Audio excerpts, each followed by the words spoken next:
Legalizaron la marihuana de uso recreativo en los estados de California, Massachusetts y Nevada, luego de un referendo que se realizó ayer paralelamente a las elecciones presidenciales en Estados Unidos.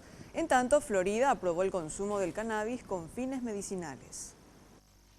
Además de darle la victoria a Hillary Clinton en su estado, los votantes de California votaron en la noche del martes por la legalización de la marihuana recreativa, sumándose así a los estados que desafían la prohibición federal.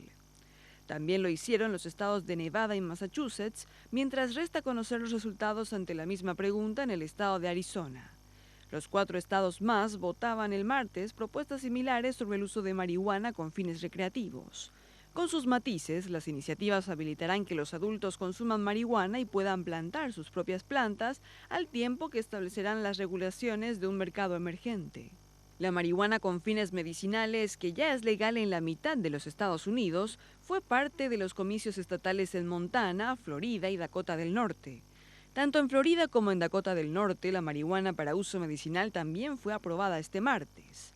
De acuerdo a un artículo de CNN, en los estados en los que es legal el uso de la marihuana con fines recreativos, su aprobación parece haber generado un impulso para la economía.